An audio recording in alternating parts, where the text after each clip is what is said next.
हर हर महादेव। आप सभी को हमारे इस नए ब्लॉग पे स्वागत है। आज हम जा रहे हैं मल्लिकार्जुन ज्योतिर्लिंग दर्शन करने के लिए और अभी हम रास्ते में हैं। बैंगलोर से हम ट्रैवल कर रहे हैं। अभी हम नल्ला मल्ला फॉरेस्ट रेंज में हम हैं। मल्लिकार्जुन ज्योतिर्लिंग श्रीशैलम जो कि आंध्र प्रदेश में है। ये अभी हम जैसे कि नल्ला मल्ला फॉरेस्ट हम लोग अभी क्रॉस कर रहे हैं। तो चलिए चलते हैं। अगर हम ट्रैवल के बारे में बात करते हैं, आप यहाँ पर बस से भी आ सकते हैं, ट्रेन से भी आ सकते हैं, फ्लाइट से भी आ सकते हैं, लेकिन डायरेक्ट कनेक्टिविटी नहीं है। आपको थोड़ा सा तो तकलीफ उठाना ही पड़ेगा। चलिए जल्दी से हम जान लेते हैं ट्रांसपोर्टेशन के बारे में। अगर आपको बस में आना होगा तो डायरेक्ट बस से हैदराबाद से, बैंगलोर से, चेन्नई से। अगर फ्लाइट हो तो राजीव गांधी इंटरनेशनल एयरपोर्ट पहुंच के फिर आपको 250 किलोमीटर ट्रैवल करना है बाय बस। अगर ट्रेन में तो पास नियरेस्ट रेलवे स्टेशन है मरकापुर एंड कन्नौल, उसके बस लेना पड़ेगा श्रीशैलम तक आने के लिए। ओम नमः शिवाय। शिव जी माता पार्वती जी बैठे हुए हैं और हम पहुंच गए श्रीशैलम। चलिए चलते हैं। तो अभी हम स्टे करने के बारे में कुछ बताएंगे आपको। यहाँ पर बहुत सारे ऑप्शंस हैं। आप गवर्नमेंट में भी रह सकते हैं, प्राइवेट होटल्स, डॉर्मेटरीज में भी रह सकते हैं। और अगर आपको गवर्नमेंट में रहना है तो जैसे कि आपने देखा पातालेश्वर सादान, उसमें आके आपका ऑफिस में आप आके आप रूम बुक कर सकते हो। बट ऑनलाइन करना सबसे बेस्ट रहेगा, क्योंकि ऑफलाइन अगर आके आप बुक करना चाहोगे तो वो हमेशा अवेलेबल नहीं रहता है, क्यों ना रश भी रहता है। सो ऑनलाइन करना ही बेटर रहेगा। साइड में 1/2 किलोमीटर के अंदर पातालेश्वर गंगा भी है। तो चलिए चलते हैं, हम रेडी होके निकलते हैं दर्शन करने के लिए। तो सबसे पहले हमने आया साक्षी गणपति जी का दर्शन करने के लिए, जो कि मान्यता है कि सबसे पहले आप उन्हीं का दर्शन करने आइए तो वो आपके नाम लिख के रखते हैं कि कौन कौन आए थे ज्योतिर्लिंग दर्शन करने के लिए, ऐसा ही कुछ मान्यता है। तो सबसे पहले वहाँ आए, उसके बाद हम गए। ये है पालाधरा पंचधरा वाटरफॉल। तो यहाँ पर जाने के लिए बहुत ही इजी है, क्योंकि ना स्टेयर्स बनाए गए हैं और ऐसे साइड में सारे शॉप्स हैं जहाँ के आयुर्वेदिक रूट्स, स्टीम्स, सब जो भी औषधीय चीज़ें वो सब यहाँ पर सेल कर रहे हैं। और अभी हम आके पहुँचे हैं पंचधरा वाटरफॉल। तो जैसे कि आप देख सकते हैं भगवान शिव जी के ऊपर कैसे जल अभिषेक हो रही है। ये बहुत ही अद्भुत चीज़ है कि वाटर फ्लो कहाँ से हो रही है, उसका मेन सोर्स का कुछ पता नहीं है। अभी समर सीजन के लिए फ्लो बहुत ही कम है, लेकिन रेनी सीजन में और विंटर सीजन में ज़्यादा देखने को मिलता है। ये बहुत ही मेडिसिनल प्रॉपर्टीज रहते हैं, तो जो भी आते हैं बॉटल में ये पानी भर के लेते हैं। हमने भी लिया उसका पानी और बहुत बेनिफिट्स है। और अभी हम दूसरे टेंपल की ओर जा रहे हैं। जो हमारे ऑटो वाले भैया हैं वो हमको लेके जा रहे हैं, वही यहाँ का गाइड बने हुए हैं हमारे लिए और बहुत अच्छा है। वो हमें हर एक जगह हम लोग को दिखा रहे हैं, घुमा रहे हैं, सबके बारे में बता रहे हैं।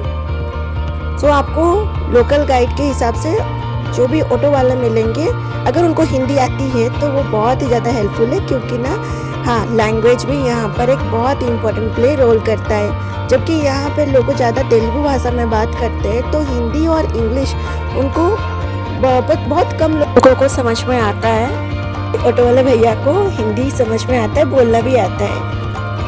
और ये जगह है शिखर दर्शन है। यहाँ पर नंदी जी के पास हाथ रख के, मतलब कान के ऊपर, आप ज्योतिर्लिंग का शिखर, जो मल्लिकार्जुन ज्योतिर्लिंग है, शिखर देखने से अच्छा होता है, ये मान्यता है।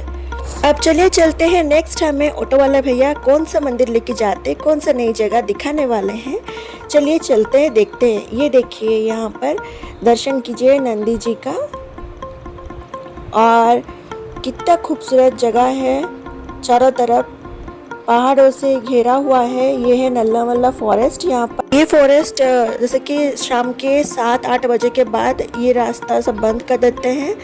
वो बोलते हैं कि जैसे कि आप भी अगर आते हो तो इसका भी टाइमिंग है। अगर सुबह 6 बजे से लेके शाम के 7 बजे तक ही खुला रहता है, उसके बाद पब्लिक ट्रांसपोर्ट बंद किया जाता है लोगों के सेफ्टी के लिए। और ये है हटकेश्वरम टेम्पल, जहाँ के अभी हमें भैया लाए। यहाँ पर अभी हम दर्शन करने के बाद फिर हमको ले गए श्री छत्रपति शिवाजी स्मृति केंद्र। यहाँ पर उनके बारे में बहुत सारा चीज़ डिटेल्स में बताया गया है। जबकि शिवाजी खुद यहाँ पर आए थे श्रीशैलम मल्लिकार्जुन ज्योतिर्लिंग दर्शन करने के लिए, और जबकि वो वर्शिप करते हैं गॉडेस भवानी को। गॉडेस भवानी यानी कि माता पार्वती का एक रूप। और फिर वहाँ से हम अभी आ गए ज्योतिर्लिंग के पास ज्योतिर्लिंग दर्शन करने के लिए। तो यहाँ मैं दर्शन और टाइमिंग्स के बारे में बता दूँ। सुबह 4 बजे से लेके 8 बजे तक होता है, 8 या 9 बजे तक। फिर दिन भर फ्री लाइन जो दर्शन होता है वो होता है। फिर शाम को फिर से 4-5 बजे से शुरू होता है जो शीघ्र दर्शन, अति शीघ्र दर्शन और स्पर्श दर्शन। ये 2 टाइम में ही होता है, मॉर्निंग और इवनिंग में। तो हमने बुक किया था अति शीघ्र दर्शन जो कि है 300 रुपीज़। अगर आप स्पर्श दर्शन करना चाहोगे तो 500 रुपीज़ और शीघ्र दर्शन 150 रुपीज़। हमारा दर्शन 1 से 1.5 घंटे के बीच में हो गया। और जैसे कि अंदर ही गए तो एक अलग सा एक वाइब है, पावरफुल वाइब है। जैसे कि माता पार्वती और शिव जी, कार्तिकेय जी, गणेश जी सब यहाँ पर रहते हैं। ये इसको बोलते हैं कि साउथ का कैलाश भी बोला जाता है। एक अलग ही ऊर्जा है, एक अलग ही पावर है टेम्पल के अंदर। कोई भी ज्योतिर्लिंग जाओ तो वो पावर डबल फील होता है। और यहाँ तो ज्योतिर्लिंग के साथ साथ एक शक्तिपीठ भी है।